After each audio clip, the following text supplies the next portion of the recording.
Estamos iniciando mais um RH Live Meetings, um tema oferecido pelo PROGEP, o Programa de Estudo em Gestão de Pessoas, que atua nas áreas de pesquisa, educação executiva e consultoria. Hoje à noite, o professor, doutor, livre docente Joel Dutra, coordenador do PROGEP, convida a palestrante Elza Veloso e eles falam sobre transições e decisões de carreira em momento de crise. Muito obrigada pelo tema, professor. Realmente, o pessoal está entrando. Eu sou a Viviane, faço parte do marketing da FIA. E se você não conhece a FIA, eu vou falar um pouco da fundação para você. Nós atuamos em 3 diferentes áreas. Na educação, somos reconhecidos internacionalmente como referência de ensino. Mantemos intercâmbios e convênios com universidades dos Estados Unidos, da Europa, da Ásia e das Américas. Temos curso de graduação em administração, MBA, pós-MBA, pós-graduação, mestrado profissional em gestão de negócios e um portfólio completo de educação executiva em EAD.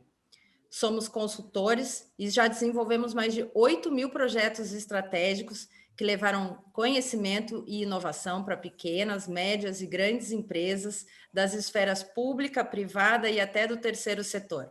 Como pesquisadores, somos desenvolvedores das pesquisas Ranking do Varejo, Índice de Credibilidade da Black Friday, Empresas Mais em parceria com o Estadão e os lugares mais incríveis para se trabalhar em parceria com o UOL.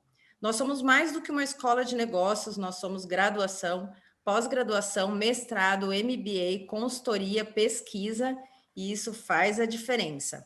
Essa noite, vocês encontram no painel de controle de vocês um campo que chama Q&A. Por ali nós vamos responder as suas perguntas, fazer a sua interação com os palestrantes e deixe o bate-papo só para sua interação e comentários. Fala com a gente o professor Joel Dutra,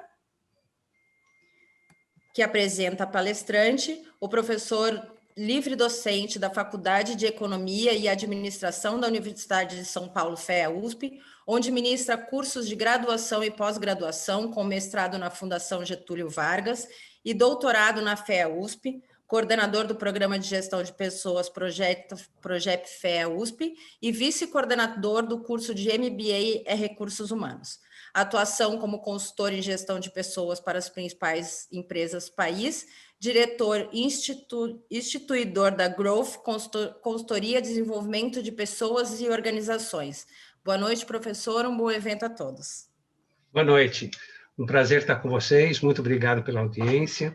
E estamos aqui reunidos para mais um webinar, falarmos de uma coisa muito importante, que é a nossa carreira, né? E nós trouxemos aqui como palestrante a professora doutora Elza Veloso, e é uma grande satisfação tê-la aqui, é uma amiga querida, né, que vai brindar a nós todos com uma palestra, uma apresentação sobre transição de carreira, como a gente pensa a carreira nesses momentos de crise. É um tema muito bem-vindo, muito oportuno, e essa é uma das linhas de pesquisa da professora Elza de muito tempo. A professora Elza fez doutorado e pós-doutorado conosco na FEA, é professora aqui da FIA, do nosso mestrado profissional, e professora também dos cursos do PROGEP, do nosso MBA, do nosso curso de especialização, liderança.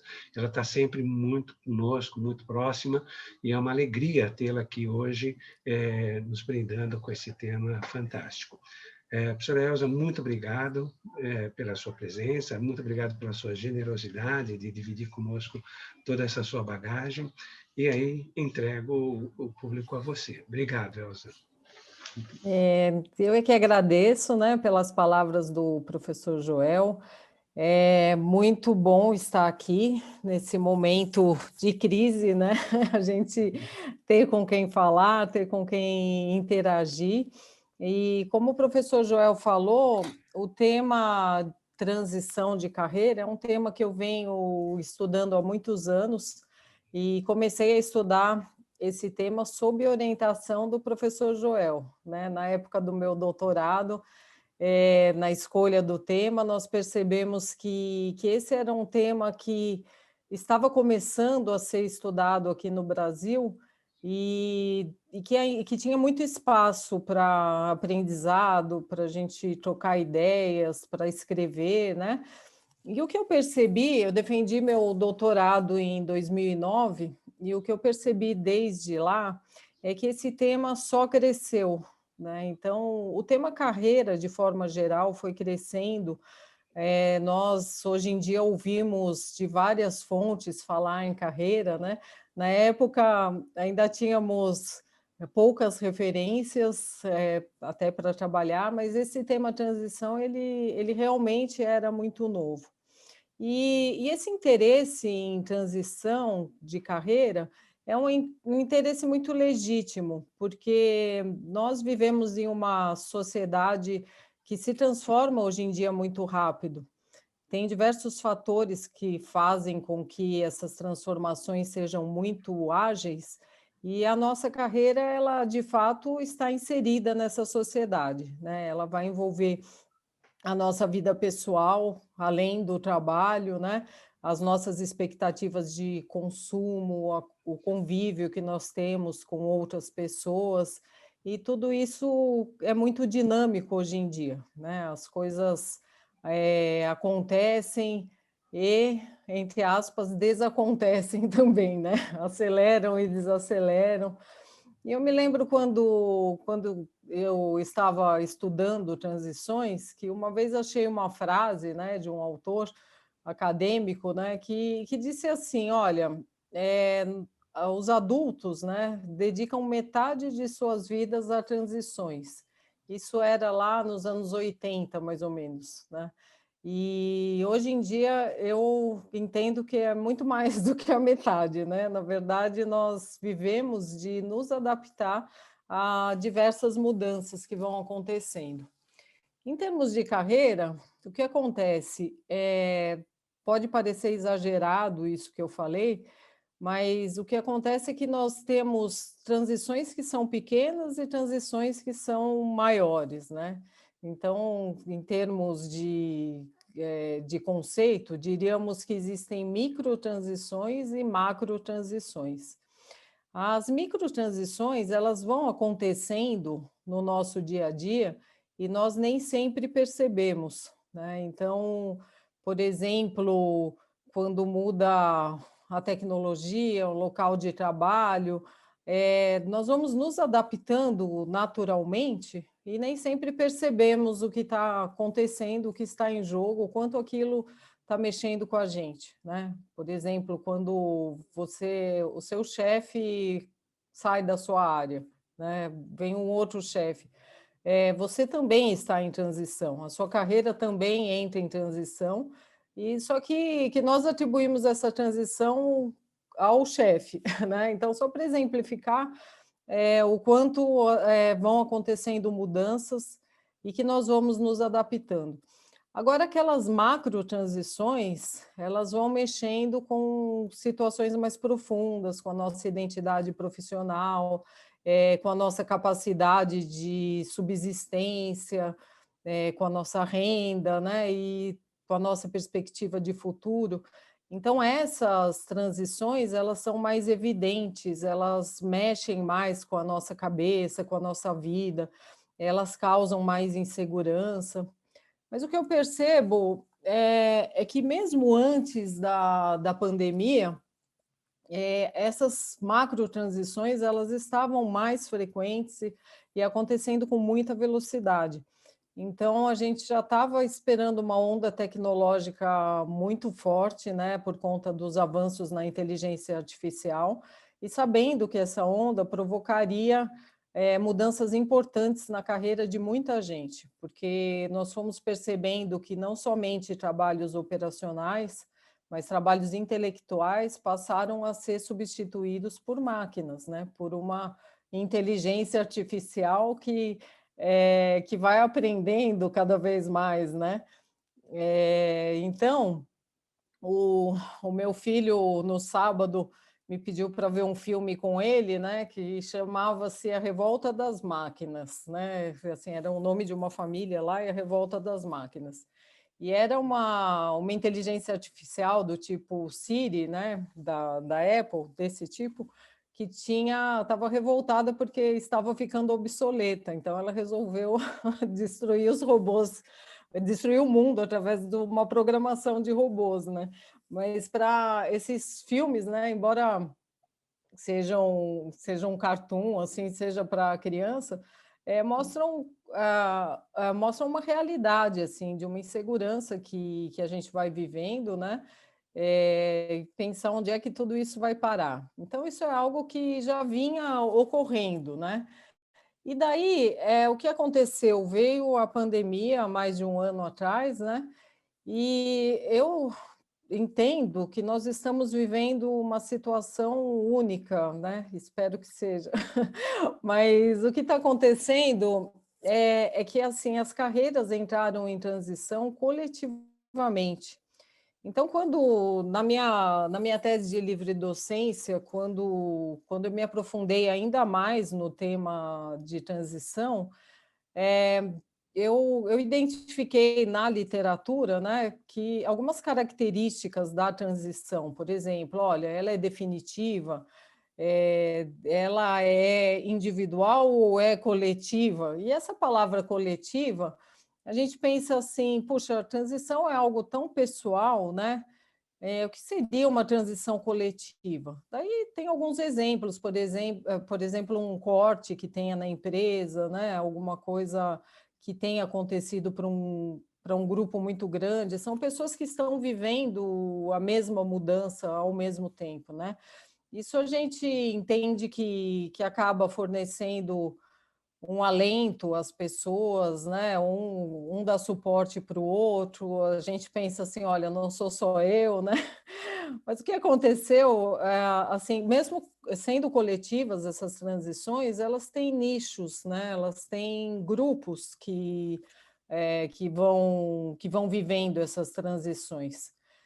No caso dessa transição que nós estamos vivendo, é, é coletiva mesmo, né? Então, o que que a gente vê? É, Independentemente do setor onde você trabalha, independentemente da tecnologia que você usa, né? É, assim, todos entraram em transição, né? Mas tem mais um detalhe: é uma transição de longa duração, porque é uma transição que ainda não terminou, né? Porque a gente percebe que, por exemplo, nós migramos no meio acadêmico, vou usar o nosso exemplo. Nós migramos para as aulas virtuais, tivemos uma super adaptação, mas isso não é definitivo, né? Então, nós sabemos que a nossa atividade presencial vai chegar um momento que vai voltar, talvez não na mesma medida, mas o que acontece nesse tipo de situação que isso gera uma espécie de angústia, né? Porque tem uma expectativa de novas mudanças. A gente não tem certeza de onde é que tudo isso vai parar, né? Então, viver em transição dessa maneira é algo que nos tira do conforto, né? Nos tira daquele conforto, mas normalmente nós saímos do conforto e depois voltamos de alguma forma para depois ficar desconfortáveis de novo, né? O que eu tenho percebido é que esse conforto depois da transição ele não veio, né? Ele não veio ainda. A gente tá esperando uma estabilização, né? E então, o que que acontece, né? Por que que eu digo que entramos em transição coletivamente? Porque, por exemplo, carga de trabalho, né? Teve gente que perdeu o trabalho, mas teve muita gente que ficou muito sobrecarregada. Difícil quem diga que, olha, ficou igual, né? Continuo trabalhando do mesmo jeito. Então, por exemplo, pessoas que faziam viagens, né, fisicamente, deixaram de fazer, pessoas que perderam o emprego, né? Outras pessoas que trabalham em setores em que a demanda aumentou muito, acabaram sobrecarregados, né? A gente teve uma adaptação à tecnologia que foi muito acelerada, né, em vários setores. Por exemplo, no meio acadêmico, eu comecei no meio acadêmico há mais de 20 anos, né, e nós falávamos desse futuro, assim, com transmissão ao vivo, né, de aulas, de palestras para um número grande de pessoas.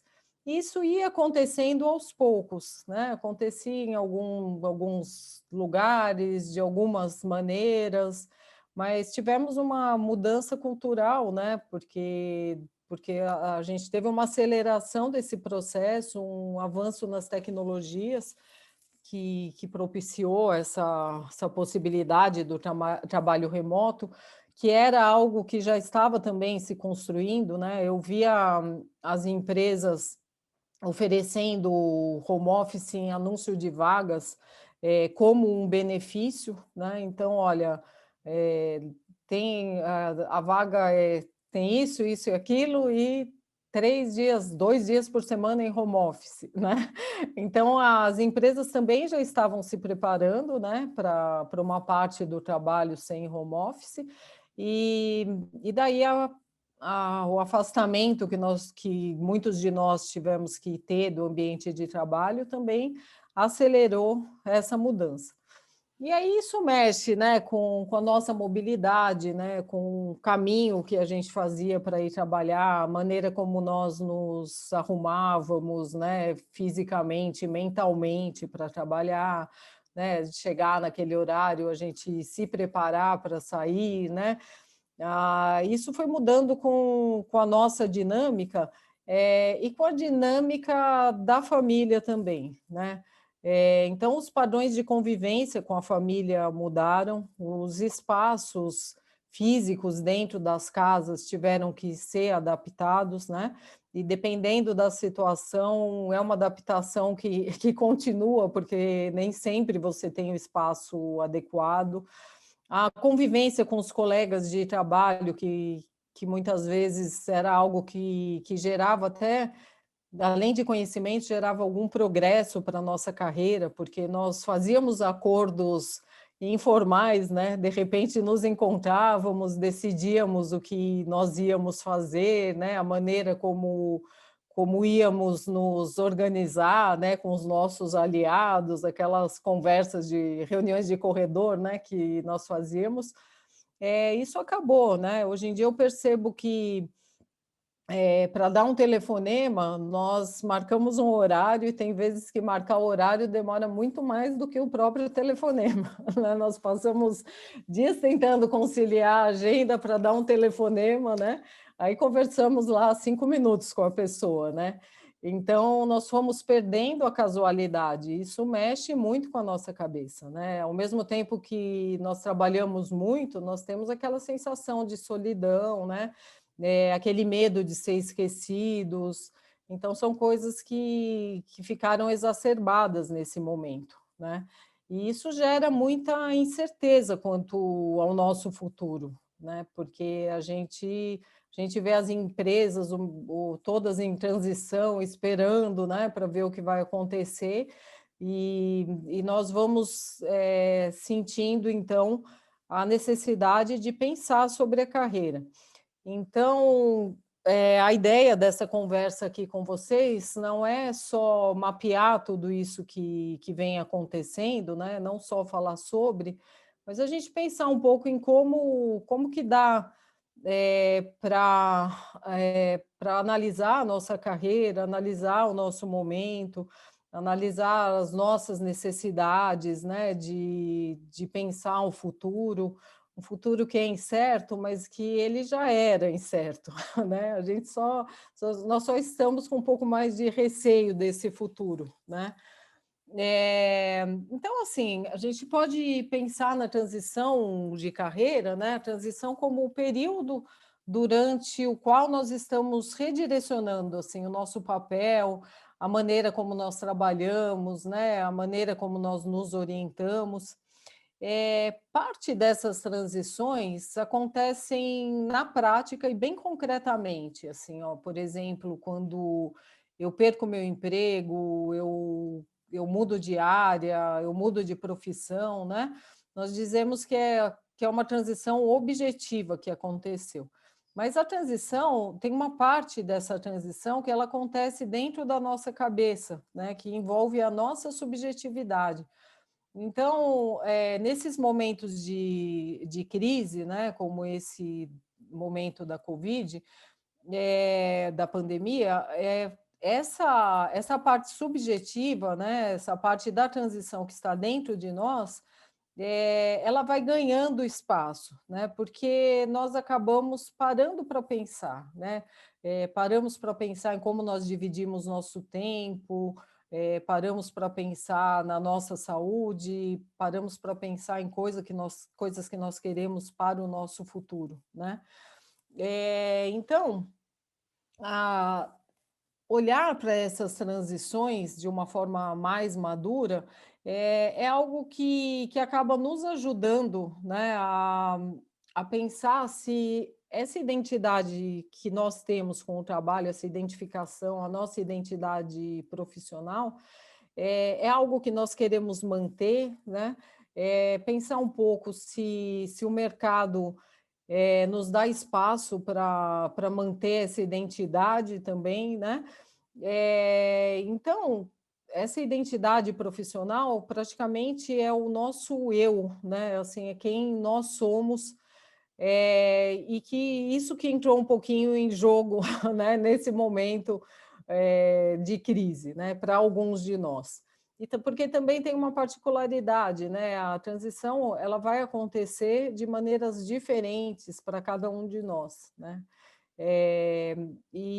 Assim, esse parar para pensar, né, faz com que a gente possa explorar possibilidades, né? Faz com que a gente possa pensar em coisas novas para fazer, mas também pensar em coisas que nós queremos deixar para trás, né? Então, por exemplo, eu pensei, outro dia falei com a minha filha, né? Falei assim, nossa, eu nunca pensei que fosse ter oportunidade de passar um ano almoçando e jantando com vocês, né? Com ela e com o irmão e com meu marido, né? E aí eu pensei, essa foi uma oportunidade que essa situação me trouxe, né? E ela falou assim: "Mas mãe, você já almoçava e jantava conosco, né?" E aí eu fiquei contente, é claro, né? Mas eu percebi o quanto dentro da gente a gente se cobra também, né? Em relação a essas convivências, a essas relações, né? O quanto a carreira envolve, algumas vezes, até um pouco de culpa em relação a esse equilíbrio, né, que nós temos de convivência com o trabalho, de convivência com outras pessoas, né? Com a nossa família. Então, essa identidade profissional, né, ela vai interagindo com esse conjunto, né? Assim, e este momento faz a gente pensar em coisas que a gente quer deixar para trás, coisas que a gente gostaria de construir também, né? Eu acho que é importante a gente pensar em construção, né? Então, nossos alunos do Progep, por exemplo, né, que são alunos de MBA, alunos do curso de especialização, o que nós percebemos na convivência com eles? Que eles são pessoas que não, por estarem no curso, né, por estarem num curso que tem uma duração não curta, né? Eu ia falar longa, mas o que acontece? É um curso de pós-graduação, né? Mas que traz a sensação de futuro, a sensação de continuidade, né? A sensação de que, olha, tem muita coisa que ficou parada, mas eu construo alguma coisa, né? Como eu tenho trabalhado aqui com o professor Joel, o professor André, na coordenação das monografias, a gente sente que aquele momento das monografias concretiza esse planejamento de carreira, alguma coisa que o aluno realmente, que a pessoa realmente construiu para a vida dela, né? Então, assim, para lidar com essas transições, estudar é uma das formas da gente se sentir concretizando alguma coisa, se sentir olhando para o futuro, né? E eu tenho sentido que as pessoas que têm condição, porque a condição não é só financeira, é uma condição emocional também, né? Da gente se dividir, né? Dividir nosso tempo, e encarar certos desafios, né? Mas as pessoas que têm essa condição e que estão investindo em estudo, né? São pessoas que estão conseguindo trabalhar com essa transição de uma forma melhor, né? Tendo um olhar de futuro assim que traz uma esperança, né? E que traz uma construção, a ideia de que, olha, agora as coisas estão um pouco paradas, mas vão melhorar e eu já vou estar qualificado, né? A gente vê isso também em cursos de idioma, né? Então, uma coisa importante para pensar nessas transições é realmente pensar em pequenas ações, pequenos passos, né? Que vão que podem talvez contribuir para grandes transições no futuro, na hora que essa situação de crise passar, né? Porque, de fato, a gente vai ter uma demanda reprimida, assim, né, por produtos, por serviços, por qualificação, né? E quem vai conseguir ocupar os espaços é justamente quem foi fazendo esses progressos, né? Quem foi buscando essas formas concretas de progredir. E assim, a gente percebe que cada um lida do seu jeito com as transições, né? E existe explicação para isso. Eu, como sou uma acadêmica, sou uma pessoa que estuda, né? Eu sempre fico buscando onde é que estão os conceitos, né? Para a gente entender as situações que nos acometem aqui em relação à carreira, né? Então, existe um sistema que eu usei na minha tese de livre docência, né? Que a gente fala que é o sistema 4S dos recursos para lidar com as transições, né? São 4 S's, mas porque essa sigla é em inglês, né? Então, um S é a situação, que é a situation, o outro é o suporte, né? Que fica parecido com o português. O outro é a pessoa, que em inglês fica self, né? E estratégia, que fica strategy. Então, é o sistema 4S. Então, o que acontece em relação à situação de transição, né? O que a gente pode analisar nessa situação? Um dos pontos da situação é o seguinte: nós sempre pensamos em transição como um evento. Então, por exemplo, olha, eu perdi meu emprego ou eu mudei de profissão, né? Só que tem vezes que o não evento, ele também nos coloca em transição, né? Então, por exemplo, se eu estiver pleiteando uma vaga que eu queria muito em uma empresa, não consigo essa vaga, muitas vezes isso me põe para pensar na carreira, me coloca em transição. Tem vezes que eu investi muito, né, na busca de uma promoção, na busca de uma expatriação, por exemplo, né, pessoas que iam ser expatriadas e por conta da pandemia não foram. Isso é um não evento que gera uma transição também, né? E daí, assim, entender essa situação acaba nos ajudando, entender o que é que provocou aquela transição, por exemplo, foi uma falta de qualificação, foi um momento, né? Foi alguma experiência que aconteceu, né? E tem transições que são boas também, muito boas, né? Então, eu vi muita gente durante a pandemia conquistando muita coisa, né? Pessoas mudando de emprego, pessoas que estavam desempregadas conseguindo emprego.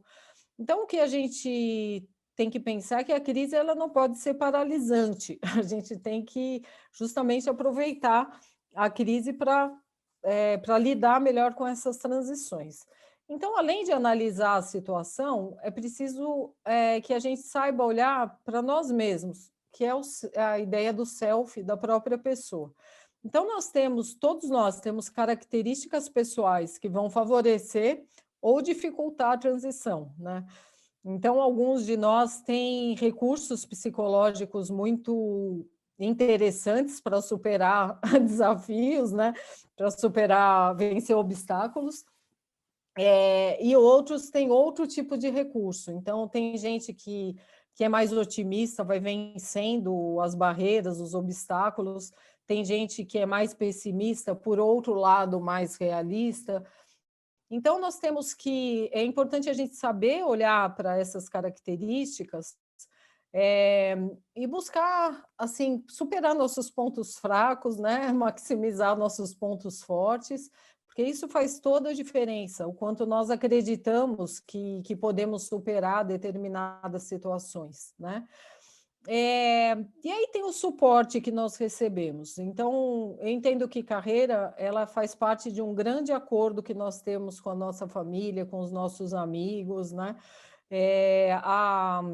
A carreira, ela acaba sendo um espelho social também, né? A maneira como nós nos situamos em sociedade, a maneira como nós queremos ser vistos, né? Mas as transições, elas podem ser facilitadas ou dificultadas por conta do suporte ou falta de suporte. Por exemplo, quando sua família te apoia, muitas vezes você tem mais força para conseguir alcançar o que você gostaria de alcançar, né? Quem participa de uma comunidade, de uma igreja, quem faz uma terapia, né? É importante, na hora da transição, você mapear esse tipo de suporte e buscar acordos, né? Buscar realmente interlocutores, como o professor Joel fala, né? Pessoas para conversar, para te apoiar, né? Uma rede de proteção que te ajude, né? E a gente chama de network também, né? Quando falamos em carreira. Mas não é exatamente, aqui eu não estou falando exatamente daquela network profissional, né, que a gente vai fazendo com os colegas de trabalho. São suportes mais emocionais, mais estruturais que a gente pode acionar, né? E aí, o outro S, que é das strategies, a estratégia, vai envolver a busca de informações sobre o que você quer fazer, né? As ações que você vai empreender. Por exemplo, isso que eu falei, né? De estudar, de fazer uma pós-graduação, muitas vezes é uma ação que você empreende, mas tem vezes que dar um passo para trás também é uma estratégia, né? Porque tem vezes que nós nos prendemos a um plano de ação que não tem mais validade no mercado atual, né? Nós nos prendemos a estratégias que assim, não vão nos levar onde nós gostaríamos, então a gente saber também voltar um pouco atrás para recuar um pouco, pensar em novas possibilidades, também é uma estratégia, né? Mas essas estratégias, elas vão envolver recursos financeiros, esses recursos de suporte, né, que eu falei. E o que a gente sabe é que transições, elas envolvem decisões, né? E tomar decisão sobre a carreira é sempre algo difícil, né? A transição já é difícil, mas decidir também é difícil, né? Dá a impressão de que, assim, embora tenha todo esse suporte, estamos sozinhos nas decisões, porque, em última instância, somos nós que vamos fazer as coisas acontecerem, né? Então, assim, tem um modelo de decisão de carreira, né, que é um modelo mais tradicional, que vai dizer que a decisão ela ocorre de maneira muito simples. E ela tem 3 aspectos, né? O primeiro deles é você conhecer a si mesmo, né, o seu autoconhecimento. O segundo é você, e não menos importante, paralelamente, é você conhecer o mundo do trabalho. Assim, você saber o que é que está acontecendo à sua volta, ter dados para investigar as carreiras, investigar o que você quer fazer, né? E o terceiro ponto é ligar essas duas coisas, né? Então, parece muito simples, né? A gente fala assim, olha, então eu busco autoconhecimento, eu vou atrás de informações sobre o mundo do trabalho, eu junto essas duas coisas e eu tomo minhas decisões. Só que qual é a limitação dessa visão? É uma visão absolutamente irracional de decisão, né? É como se todos nós tivéssemos condição de mapear quem nós somos, né? Mapear esse mercado, juntar as duas coisas, fazer uma conta óbvia e decidir. Mas o que acontece? Essa visão ela foi evoluindo, e hoje em dia nós entendemos que as decisões elas não são tão racionais assim, né? Elas envolvem emoções, envolvem aspectos subjetivos, elas envolvem uma parte inconsciente, né? Então, tem vezes, por exemplo, olha, você teria um bom emprego numa empresa desconhecida, né? Só que tem uma outra empresa que vende um produto, que fabrica um produto que você consome, né? Que na sua casa todo mundo gosta. Mesmo que você ache que está sendo racional quando você toma a decisão, muitas vezes não está, né? Você vai ser encantado pela relação que você já tem com aquela empresa, né? Nem sempre aquilo seria o melhor para a sua carreira, mas você tem memória emocional, você tem o status que as pessoas vão achar que você tem, né? O status que você quer ter, né? Esse é só um exemplo do quanto as nossas decisões não são completamente irracionais, né? Então, os modelos mais atuais de decisões, de tomada de decisões, eles vão trazer esse aspecto emocional como muito importante, né? E assim, as decisões, elas vão envolver, então, essas emoções, maturidade, né? Conforme nós vamos tomando decisões, tomando mais decisões, nós vamos ficando mais maduros, né? Nós vamos assumindo mais o que nós queremos e os nossos erros também. E, assim, embora a decisão de carreira ela precise de realismo, né? A gente tem que saber ser realista. Essa parte emocional faz com que muitas vezes a nossa decisão precise também um pouco de ousadia, né? Que a gente consiga olhar para coisas que talvez não deem certo, que outras pessoas ainda não fizeram, né? Mas que a gente acredite, né, que fazer algo diferente é algo que vai fazer a gente ter uma inovação na carreira, ter possibilidade de um futuro diferente do que nós temos, né? E nós sempre pensamos em decisão de carreira como algo muito grande, né? Então, olha, eu vou largar tudo e vou fazer uma outra coisa. Mas não é assim. Tem pequenas decisões que elas vão, no final, né, depois de muito tempo, resultar em coisas grandes, né? Então, uma coisa importante é a gente pensar em pequenas conquistas que nós vamos conseguindo.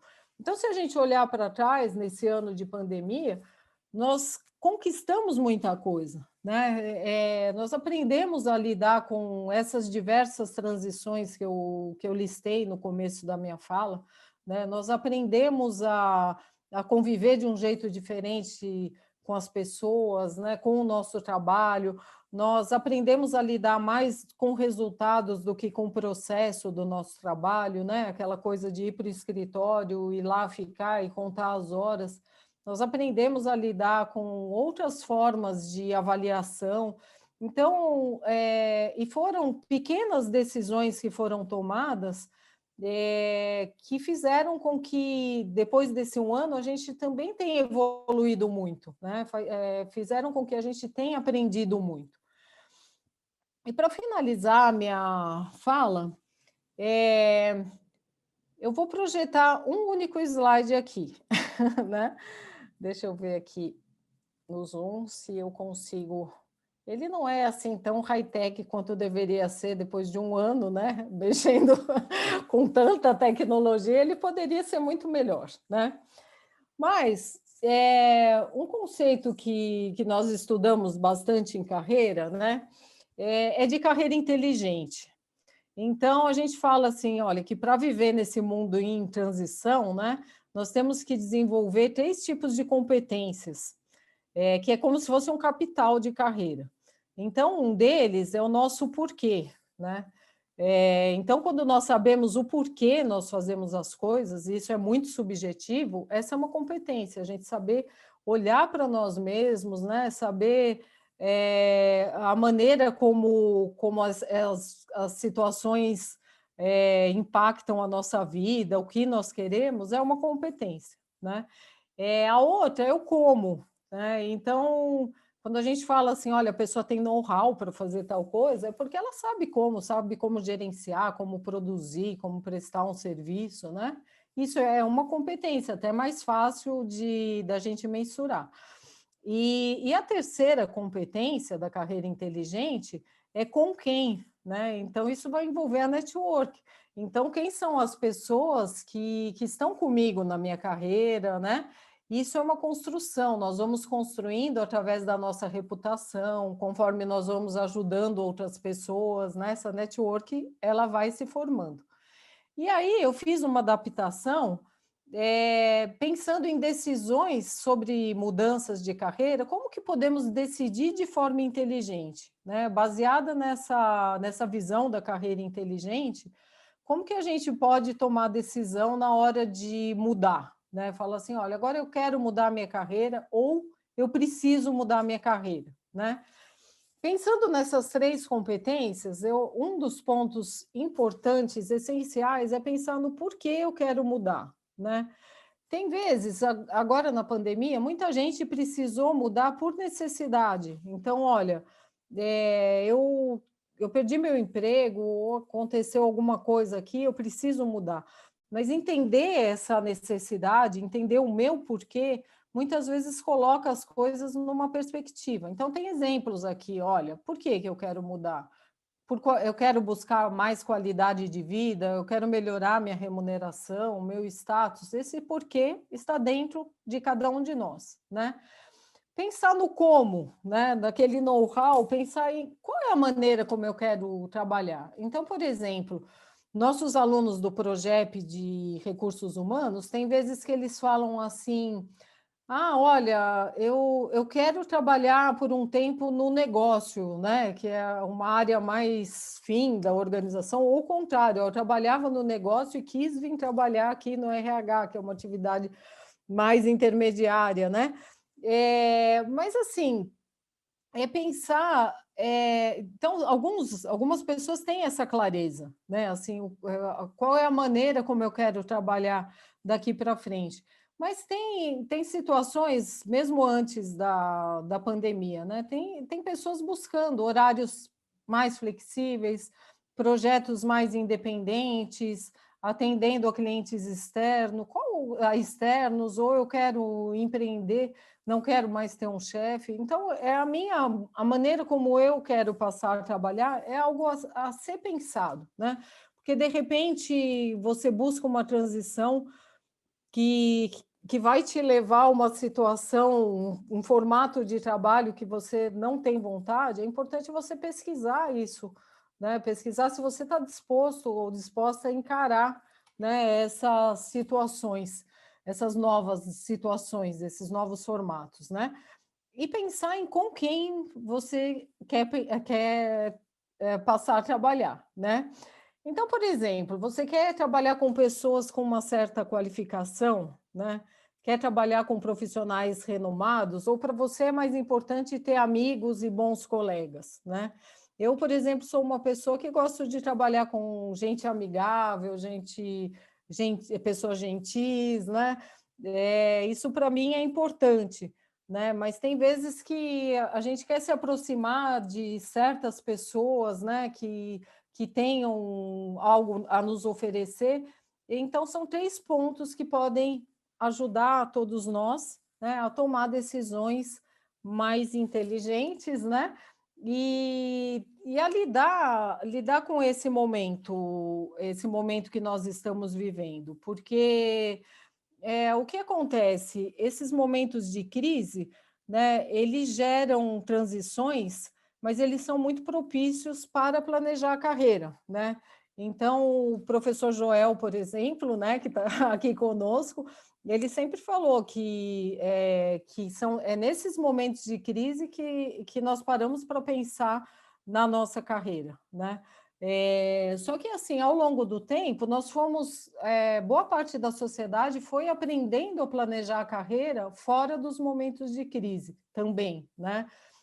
Eu sinto que, como sociedade, nós estamos aprendendo a buscar mais o que nós queremos, né? Mas esses momentos críticos, eles realmente geram essa oportunidade de parar para pensar, né? Então, a crise é uma oportunidade de pensar no futuro, né? Isso nos ajuda a ser mais donos da nossa carreira, né? Que a gente chama de career ownership, né? A gente saber que a carreira é nossa, né? Que nós precisamos nos apropriar disso em qualquer momento, né? Em momento de abundância, em momento de escassez. Então, era isso que eu tinha para falar para vocês. Fantástico, Elza. Muitíssimo obrigado. Nossa, bela reflexão, aí muitos insights, muita coisa boa. Obrigado, né? A gente tem algumas perguntas aqui, mas deixa eu só te trazer uma questão. A gente está com um grupo já há algum tempo discutindo muito essa transição da nossa sociedade digital, né? E uma questão que tem tomado bastante tempo da gente é sempre essa discussão da consciência, né, da pessoa, porque você foi falando muito da pessoa que está vivendo a transição ou já viveu a transição, né? Mas, nesse ambiente digital, nós estamos vendo que muitos empregos vão ser transformados, né? E provavelmente as pessoas vão, talvez, viver essa transição. Mas, do outro lado, a gente fica assim, preocupado qual é a consciência das pessoas sobre isso, né? O quanto que, de um lado, as pessoas estão se preparando, ou quanto as empresas estão preparando as pessoas, né, nesse sentido, e até uma discussão até mais ampla, né, o quanto a gente tem a própria sociedade, governo, se estruturando para ajudar as pessoas, né? E você colocou muito bem, né? A questão da transição de carreira, de repente, uma coisa tão distante de todo mundo, e agora nós estamos vivendo isso intensamente, não só por conta da pandemia, mas por conta de toda essa transformação tecnológica, né? Eu queria te ouvir um pouquinho, assim, o que você pensa sobre isso, o que você refletiu sobre isso. Então, nós temos, né, Joel, vários trabalhos aí sobre isso e as pesquisas que nós fizemos, assim, com diversos grupos, elas mostram que essa consciência ainda não veio, né? Então, nós temos uma pesquisa há muitos anos em parceria com a PUC, né, com o professor Trevisan, eu, o professor Joel, e nós aplicamos a pesquisa das âncoras de carreira, mas nos últimos anos fizemos sondagens sobre tecnologia, e são alunos jovens que estão se formando em administração e que eles não sentem a ameaça de novas tecnologias em relação ao trabalho deles, né? E são alunos de diversas áreas, né? E foi interessante, um aluno que eu orientei na FMU, né, que ele trabalha num grande banco de uma sociedade de economia mista, né, que tem aquele padrão de empresa pública. E ele fez uma pesquisa enorme, assim, com 5.000 pessoas, né, e sobre carreira, e nós colocamos perguntas sobre tecnologia, se eles sentiam que o trabalho deles podia ser substituído por máquinas. E a resposta foi muito forte de que não, né? E os bancos são justamente assim, um setor que adota a tecnologia até na frente dos outros setores, eles são muito rápidos, né? E aí passaram uns dias, né, assim, da defesa dele, né, ele defendeu a tese e o banco anunciou o fechamento de um número enorme de agências e um plano de demissão voluntária enorme também. dizendo que ia transformar essas agências em agências virtuais, né? Então, ou seja, era uma realidade que estava batendo na porta das pessoas, né? E que elas não estavam enxergando, né? Então, eu concordo assim que as empresas têm um papel nisso, né? Porque o que acontece com a carreira? Ela vai migrar de alguma forma, né? As pessoas vão fazer alguma coisa, mas tem essa limitação de visão, ela muitas vezes atrasa a transição, porque a pessoa fica muito apegada a uma situação anterior, né? Ela não vê a onda vindo, e daí quando a onda vem, ela não se preparou, não só em termos de qualificação, mas psicologicamente, né? Então a gente vê aquelas pessoas que ficam sofrendo e reclamando muito. Sofrer todo mundo sofre, né? Mas aquela coisa de ficar lembrando muito de coisas que o ideal é saber deixar para trás também, né?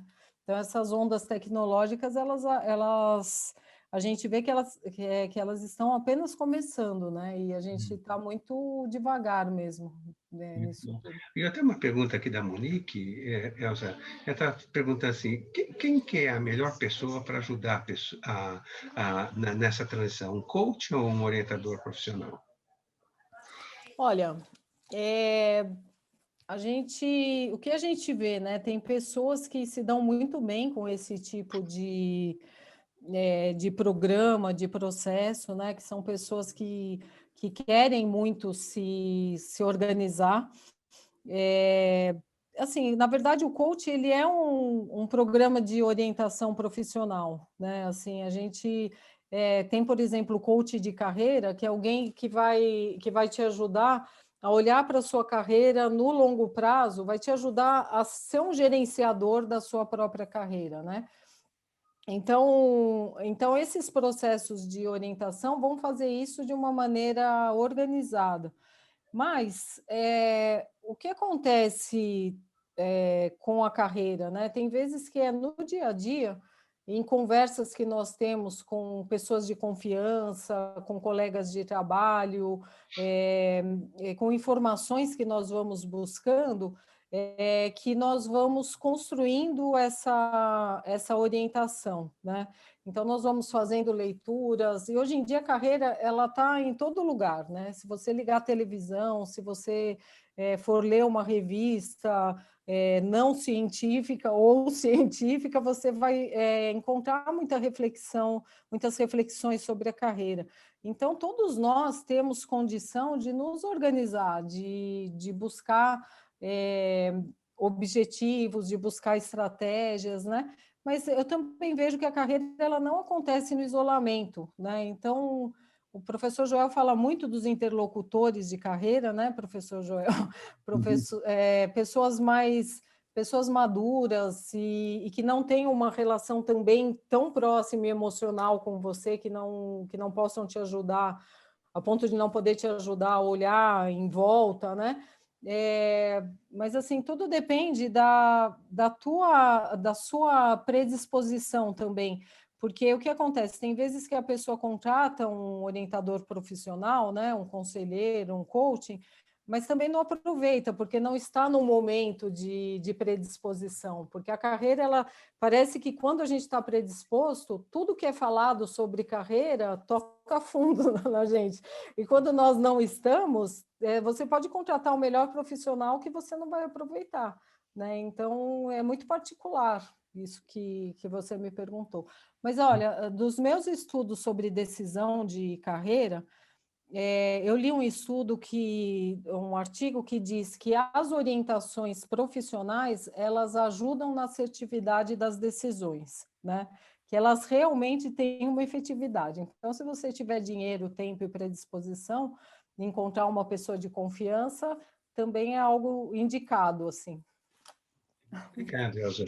E até um amigo querido, o Arnaldo Melo, ele parabenizou muito a tua palestra, gostou muito, e fez uma pergunta: você acha que isso se aplica também para o pessoal operacional?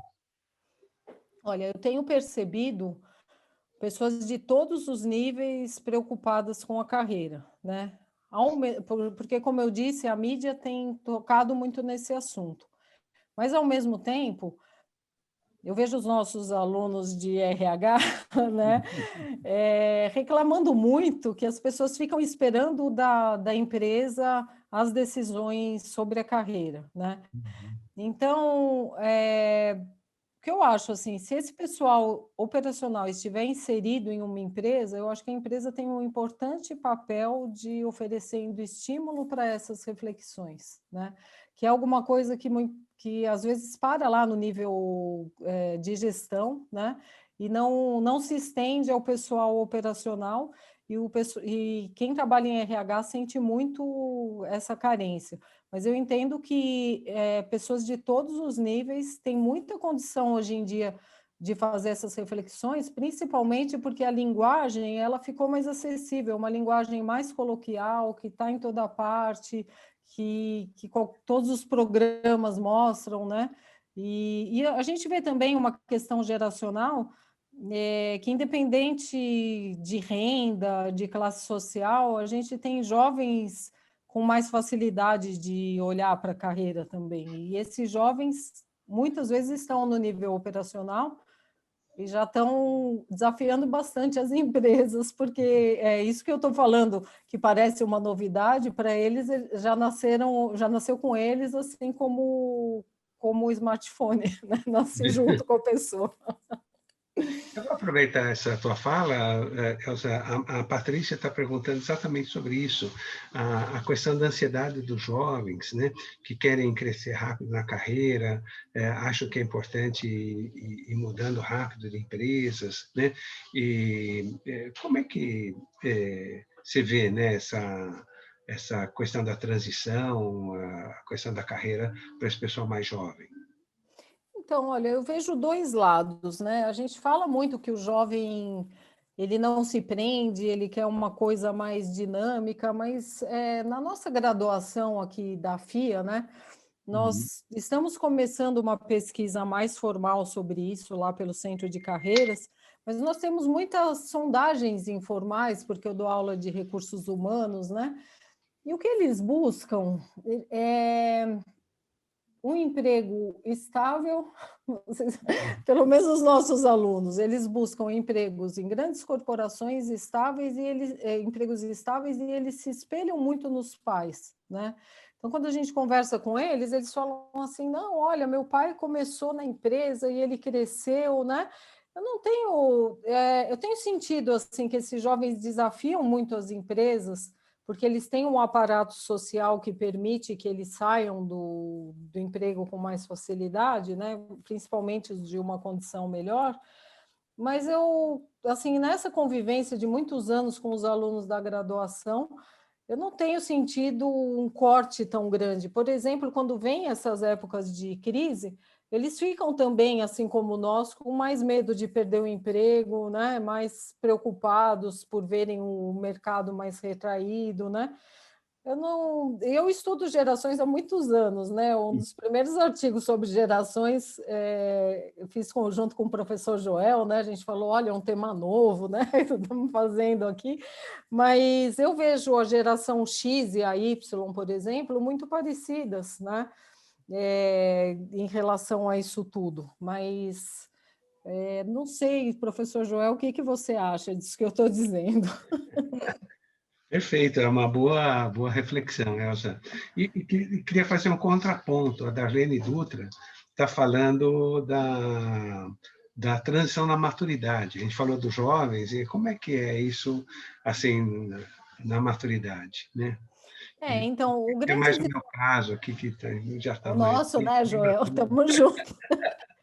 Porque, ó, a maturidade, o que está acontecendo? Ela baixou para 45 anos, né? Então, eu, por exemplo, tenho 51, eu estou out, assim. Então, ó, o que acontece que eu tenho percebido em relação à carreira, né? Esses desafios que a gente está conversando aqui, eles acontecem porque a carreira ela perdeu a linearidade, né? Então, se antes o jovem ficava esperando a vez dele, né? E quem estava com mais idade ficava esperando a aposentadoria, isso tudo ficou misturado, porque o jovem não quer mais esperar a vez dele, como como um dos participantes falou, né? Quer crescer rápido, quer buscar uma ascensão social, uma ascensão profissional mais acelerada, e quem estaria perto de sair também não quer sair, porque está com saúde, está super criativo, né? Então, essa mistura, ela traz novos desafios, né? Porque, por exemplo, a pessoa que tem uma certa idade, ela está pensando na segunda ou na terceira ou na quarta carreira dela, não está pensando em parar de trabalhar, né? E aí as empresas elas estão se preparando para um crescimento econômico futuro, estão se preparando para, de alguma forma, absorver esse conhecimento dessas pessoas. Então, a gente tem visto programas de inclusão, né, de pessoas com velhinhas como nós, Joel, que estão mostrando para o mercado o valor, né, dessas pessoas. A Unilever, por exemplo, montou um programa chamado Senhor Estagiário, inspirado no filme, né, que fez muito sucesso, e eles estão contratando pessoas que têm mais de 50 anos e que estão fazendo graduação agora, estão contratando como estagiários, né? E nas minhas aulas do mestrado na FIA, veio a diretora de RH lá da Unilever, ela disse que é um programa muito legal, né, que tem uma tendência a crescer, a expandir, e a gente tem ouvido muito essa discussão, isso é um bom sinal, né? É um sinal de que as empresas elas estão se preparando para olhar isso de uma outra forma, né? Porque realmente a nossa curva demográfica ela também está mudando ao longo do tempo, né? Então não dá, assim como o professor Joel falou da tecnologia, esse é um outro fato que não dá para ignorar, né? Que a gente vai ter que se preparar para tudo isso. Muito bom. De alguma forma, você respondeu aí a pergunta da Andréia, do Igor, né, que estavam também levantando essas questões, né? E juntei aqui as perguntas de vários participantes, né, sobre essa questão da rede de relacionamento, né, de como construir, como mobilizar, né,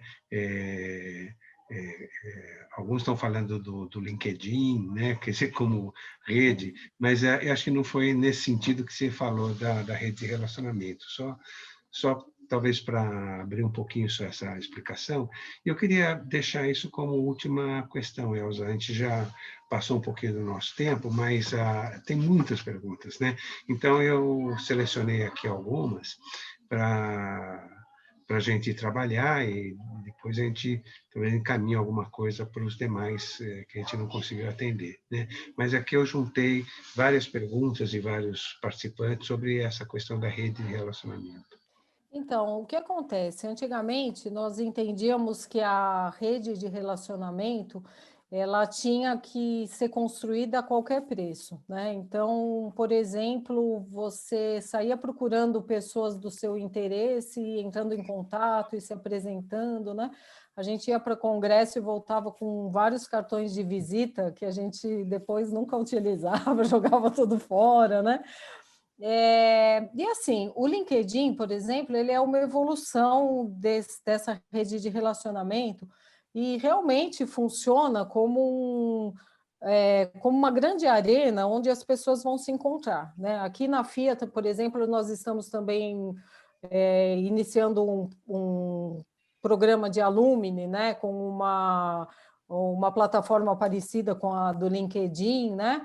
Então, esse é um caminho que eu acho que todos nós devemos mesmo utilizar, devemos alimentar. Mas como que eu vejo que a rede de relacionamento realmente se efetiva? Ela se efetiva no nosso dia a dia, se efetiva através da nossa reputação, né? Então, por exemplo, se alguém te chama para fazer um serviço, você faz com excelência, você cumpre prazo, você passa confiança para a pessoa, quando essa pessoa precisar te indicar, ela confia em você, ela sabe que ela vai te indicar e ela não vai ter problema, né? Então, essa, na minha opinião, é a melhor forma de fazer rede de relacionamento. É a gente se voluntariando para algumas atividades, muitas vezes até sem remuneração, né? Mas a gente aproveitando oportunidades de mostrar nossa competência, mostrar que nós somos confiáveis, né? Isso vai se espalhando de alguma forma, né? E a pessoa, quando fica sabendo de uma vaga, de uma situação profissional, ela lembra de você e te indica, né? E uma outra forma que eu até mencionei na minha fala é você sendo essa pessoa também que ajuda outras pessoas, né? Uma pessoa que compartilha conhecimento, uma pessoa que indica outras pessoas quando tem oportunidade, que ajuda outras pessoas a conseguirem o que querem. Isso gera uma troca, né? Isso gera, não no sentido tão utilitário, né, como pode estar parecendo, mas gera uma reciprocidade, né? Então, assim, aqui no Brasil nós temos o problema de achar que network é igual a amizade, né? Então, tem vezes que, se nós não gostamos de alguém, nós tiramos das redes sociais, não queremos mais saber daquela pessoa, né? Mas a gente tem que aprender também que não é só a afetividade que conta, né? Embora conte um pouco, né, pela nossa característica aqui no Brasil, eu acho que tem pessoas que podem ser muito, vou colocar entre aspas, úteis à nossa carreira, e que a gente precisa saber se relacionar com elas, né? Então, a gente precisa, para fazer network, ir transitando entre a superficialidade do LinkedIn e a profundidade de quem realmente nos conhece, quem realmente confia em nós para fazer uma indicação, para abrir alguma porta, tá bom? E fazer isso pelos outros também. Excelente, Razão. Muitíssimo obrigado. Antes de nós nos despedirmos, eu queria só passar a palavra para a Fabiana. Fabiana, você gostaria de falar mais alguma coisa para a gente? Fabiana, a gente não está te ouvindo. Agora sim. Vou passar a agenda de cursos. Esse assunto ele pode se estender. Procure aqui o curso que mais combina e que se encaixa com a sua vida, o seu momento. Nós temos o curso de MBA de Recursos Humanos, começando agora em agosto. Esse MBA ele foi eleito por 7 vezes consecutivas o melhor MBA de Recursos Humanos pela revista Você S.A. Então, professora Elza dá aula nesse MBA. Você vai encontrar o professor Dr. Joel e também o professor aqui, André Fischer, todos coordenadores do Progep. Os formatos são presencial e EAD, e você pode acessar aqui ou pode mandar um e-mail para Vilma C, que é Vilma Caseiro, C de Caseiro, @fia.com.br. Uma outra possibilidade é a pós-graduação em gestão estratégica de pessoas. Esse já iniciou. Você pode ligar para a Vilma no 943-987483, 943-987483, escolher um dos formatos, presencial e EAD, pós-graduação Gestão Estratégica de Pessoas. Entre os objetivos, apoiar e orientar os gestores de negócios em decisões estratégicas que envolvam recursos humanos. Outra possibilidade para você, iniciando em agosto, 360 horas, a pós-graduação Liderança em Gestão de Negócios, formatos presencial e EAD. O principal objetivo é preparar, capacitar futuras lideranças para as empresas.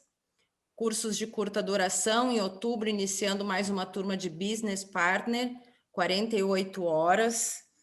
Business Partners, entre os objetivos, métodos necessários para a prática de Business Partners, papéis dos demais agentes no modelo de Business Partner.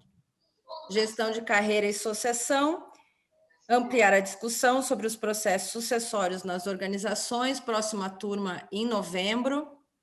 Práticas e tendências na gestão e avaliação de desempenho, em agosto. Curso de capacitação de liderança para home office, curso de preparação de profissionais para o home office. Qualquer coisa, ligue para a Vilma no 943487483. Lembrando que o curso de pós-gestão estratégica de pessoas está iniciando. Manda um e-mail para a Vilma e agende a sua entrevista. É isso, professor. Uma boa noite. Até a próxima. Só uma informação para vocês, esse MBA ao vivo, ele é à distância, mas ele é como nós estamos aqui, usando o Zoom, é um curso síncrono, né? E dá para as pessoas interagirem com os demais participantes de forma muito intensa. Nós vivemos muito essa tecnologia na pandemia, né? E nós vimos o resultado de um nível muito elevado de interação entre os nossos alunos, né? Então, recomendo também a vocês a possibilidade de fazer os nossos cursos à distância, mas ao vivo, né? Não de forma síncrona. Você vai vivendo a turma, vai vivendo os professores, como se estivesse na sala de aula, só que na sua casa, né? No conforto da sua casa, né? Então, mais uma vez, eu queria agradecer a presença de vocês e agradecer muito a Elza, a generosidade dela, de trazer toda a vivência dela, toda a experiência, resultado de pesquisa. Eu vi que a Elza assim, abriu realmente o coração para a gente, com informações valiosíssimas. Obrigadíssimo, viu, Elza, pela sua participação. Obrigada a você, obrigada a todos, né? Foi muito legal falar de tudo isso para vocês, porque carreira é assim, quando falamos para os outros, falamos para nós mesmos, né? Tá bom? Boa noite, obrigada por tudo. Boa noite, obrigado, Elza, obrigado, Fabiana, obrigado, Aline, pela força. Uma boa semana para todos. Muito obrigado. Prazer, uma boa noite, até logo.